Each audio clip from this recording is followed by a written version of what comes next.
Hello, everybody. Welcome back to the Educated Call Snap Show. How are you doing? So we're going to be talking about some of the recent updates in the news section and also my thoughts on Legion and just covering some of the stuff since I did miss yesterday for particular reasons. But we do have a change to the Spotlight economy.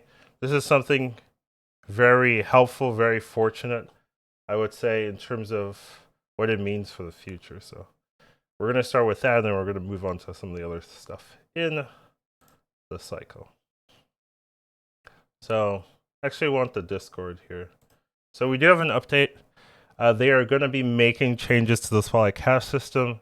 They've been closely monitoring community feedback. I wouldn't say the feedback's been all positive. Of course, right? There's a lot, and it's not that the system is bad. It's just that the random Series 4, Series 5 slot giving you a variant just feels really bad for players. And I think a lot of people have latched onto that and were just addressing their concerns, which they should, right? Players should address their concerns with some of the systems. Obviously, they don't want to give everything for free. They want to monetize. But some of the rationales of using your resources to try to get a card and then the card whiffs and then gives you a variant that has no progression value just feels really bad. So really happy for them to listen and then hear there's room for improvement. And our highest priority is that's random Series 4, Series 5 duplicate 4-back. So they're going to start a tuning change that's going to change it where in the next patch, random Series 4, Series 5 rewards will be changed from a premium mystery variant to 1,000 tokens. So this is great. I did recommend it, and also some other players and community members did recommend this change. So it's happy. I know some people have been talking about why don't they do like 1,500 tokens or half the cost of the card that you're getting. But you got to keep in mind their ratio for new cards is really based on that 6,000 number and getting one new card a month. It's not based on this, at least for free. It's not based on this, oh, you should get half the value. All the cards are worth, all the new cards you're getting are worth 6,000 tokens. No, the value is really just half a card a month. And they also want this reward to feel meaningful, but not the best reward, right? Because if you up the token values to like 1,500 to like 2,000 tokens, then this reward is going to feel significantly better than like a spotlight variant, like just by happenstance. It's going to feel significantly better sometimes than a new card, because once again, right, 6,000 tokens gets you any card you want, while the cards chosen, right, even though they're not any card you want, you are getting a new card. So it's significantly stronger to be getting tokens than than the other rewards, I would say. So I think 1,000 tokens is reasonable. If you get unlucky and hit it all 4 times, you're getting 4,000 tokens, which is not enough for a new card, but you still have some token generation through other means, whether it's the weekly missions or the general. If you're opening your regular caster, you're still getting tokens there. So you aren't losing everything, but it's definitely a fallback. Most people are not going to be hitting 4 mystery variants a row, right? So you'll usually get a card or two plus this reward if you're unlucky. Full luck, you're getting 4 new cards. So this just helps lower raise the floor, make sure that people who just don't have a lot of cards to get are getting something. So definitely happy to see this. So overall, thumbs up. I'm not really sad about the number. I think the number's fine. I just think it's a good decision. So happy to see this. Another thing that was really cool to see was that they made a comment here. Molly did, who did make the announcement, that a screenshot of KM Best's recommendation. So KM Best, another content creator, he did mention that he was thinking about the economy changes, and something that he did mention was put 1K tokens in there. I also did recommend that, but it was later than what he did, right? So I didn't know he made that comment as well. But so we came to the same conclusion. not really discussing it with each other, which is cool to see. But definitely, it's very cool to see that some creators' recommendations could generate discussion threads internally and makes them kind of rethink their ways.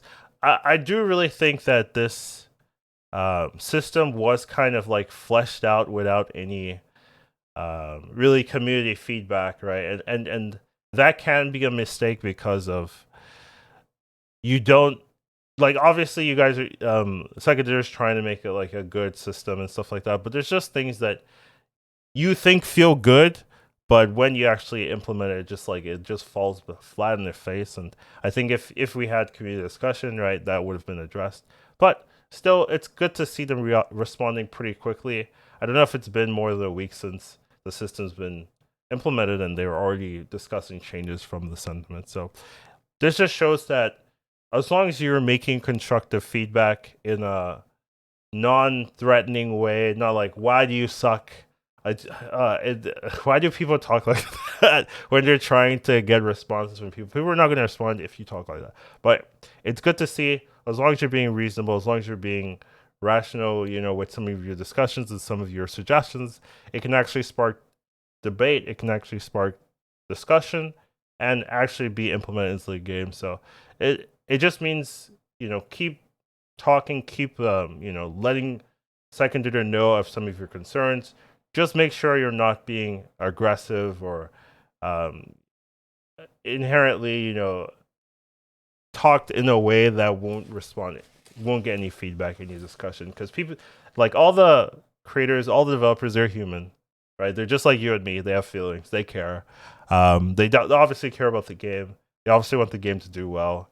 It's their livelihood, so they will respond as long and they do respond, right, if you check their Discord, but they have to you have to not be aggressively attacking them, in your responses. And it's just cool to see that kind of thing can incite a response and get things actually changed to the game. So just make sure that you are always respectful, but talking about the game, talking about your concerns can make a meaningful impact. So that's cool to see. Next up, I did want to talk about Legion. So this card's coming out in a couple of days, and I did want to talk about it a little bit. I don't necessarily think this is a card you really should go looking out for. It's not. I wouldn't say its power level is similar to Snowguard, but the way it could be played is similar to Snowguard, and how effective it is in terms of location variability. There's so many locations that this won't affect. But there are some scenarios where you can definitely take advantage of it. And I do appreciate the power boost. I think a 5/8 is actually decent in terms of how strong a card will be, especially when it's on ability that isn't all the time game changing, or even most of the time game changing. So I don't think it's like a bad card. I just don't think it changes the game enough to maybe be the 5-drop you want to warrant in your deck most of the time. Now, obviously, some other locations could change it, and Magic being moved from a 5 to a 3 might mean you now have a new way of guaranteeing limbo and maybe comboing on turn 7, right? Because if you hit the limbo, then you'll have all 3 lanes limbo, so that even if they try to Scarlet Witch or Storm your limbo away, you have 2 more, so you're not really going to have that issue. So you can maybe do something like that Infinite Moongirl strategy more reliably or something like that. So there's definitely some benefits of this particular card in the metagame. So I don't think I don't hate it. I just don't think it's strong enough to where you should spend your resources for the month focusing on this card. Now, I did make a video analyzing all of the Spotlight caches for July, and something in particular I did mention was that this was the best Spotlight set of cards if you're missing all 3. So kind of how it works is the top is if you're missing everything, what I think it is, and then the bottom, as you go down, these are the ones that don't have this green Premium Mystery Bundle animation. Just means that you're not getting that card. You're getting a different card instead, right? So, or a Spotlight instead. So, if you're missing High Evolutionary or Darkhawk, it's still a decent reward structure. It's just not fully necessary. Essentially, you can get it if you really want to play with High Evolutionary or Darkhawk, either one. But if you're missing both, it becomes a really good deal, right? Because it means like you pull three, you're getting three new cards. Now, the one downside here is that the new system of the 1,000 credits is not implemented yet. And the earliest they can do is next patch, which is sometime in August. So there's still the chance, if you go for this, that you might get a premium mystery variant. And I don't think they're going to do here's a 1,000 tokens reward for hitting a variant. I don't think they're going to do that. So you do have to be careful here. But the problem is that it's going to be a long time before these roll around, right? High Evolutionary and Darkhawk. It's going to be a long time since they roll around. So I still think if you're missing both, it's still relevant to go for it. Now, I don't think you need High Evolutionary to do well in this meta. A lot of people have moved away from it. Same thing with Darkhawk. You don't need them, but they are both very strong, very good cards. So if you are missing both, right, the chance to get some value is really high. So I would go for it. So that's just something to talk about. Wouldn't really go for Legion by itself. So that's just something I wanted to talk about in this new card. Don't think the card itself is good, but the cards it's next to are really, really powerful. Next up, I did also want to talk about the San Diego Comic-Con and some of the new things shown there. A lot of it was variants and artist showcase and stuff like that, but they also did showcase these new emotes, right? And I think that was pretty cool, pretty interesting, right? They also showed some new art, but honestly, they have tons and tons of cool art. So it's like, yeah, I see it, but there's tons of them. So it's not like particularly unique in that way. Where the emotes I do think are, so these first set of emotes are the emotes that you can use in response to a card being played or anything like that. So if you see a card you like, a split you like from your opponent, you can click on it and use these kind of emotes. A lot of people gravitates towards the star eye emotes. I don't know why. I mean, the other ones just, I guess, aren't that interesting or cool. But that is something interesting. We've had four, I guess, the four base ones. And I think this is something they're trying to implement another way of monetizing. So I don't mind this. The second one is definitely the one that I think interests me and interests maybe a lot more people, where they do have these reactionary emotes. A lot of people don't love a lot of them. Some of them are pretty cool. The Spider-Man pointing one is used pretty good. The fist bump is also pretty common. But some of the other ones, like the snap or the Miss Marvel, is just like used only in toxic settings. So hopefully, the introduction of more like emotes to choose from can add a little bit more conversation, because there's no chat for good reason. But you still want to kind of communicate with your opponent in some way, and I do think a lot of these have really good messages behind them that can be used to communicate effectively. So these are some things I think can be pretty interesting, and definitely is a good sign, because there's a lot of monetization options, I would say, that are available in this game that really haven't been pursued, and I do think emotes are a big one to be done. So it's good to see that they're working on it behind the scenes, making sure that there's still things to do, still ways to kind of keep the game running for a long time. So, and yes, I am assuming these will be monetized. I'm pretty much assuming they will be, because it's a way to monetize without really getting a negative feedback loop, right? Like anytime it talks about monetization, cosmetics are just like, yes, you can do that.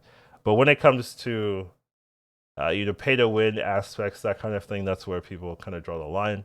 So I think, and these look pretty good to me, even though I don't normally care about these kind of things. But so I do think this is something they are pursuing, putting a lot of time into, and should be good. So overall, I just wanted to catch up on some of the little changes in the game.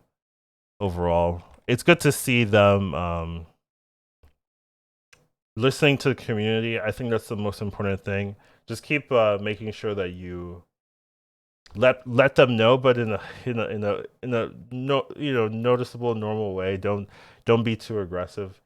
But it can spark changes, and as long as we keep pushing for transparency and making sure that things aren't feeling bad for players, I think hopefully the game blossoms and continues to be successful. So it's good to see. But yeah, that's all I got for today. Didn't want to do a crazy one. Hopefully tomorrow we'll go back into a normal schedule. I'll have some for you guys. But yeah, take care of yourselves. Have a wonderful rest of your day, and I'll see you in the next one. Educated calling snap. Once you watch him, you won't go back. He'll teach you to marvel snap. Your skills will be improving. How you do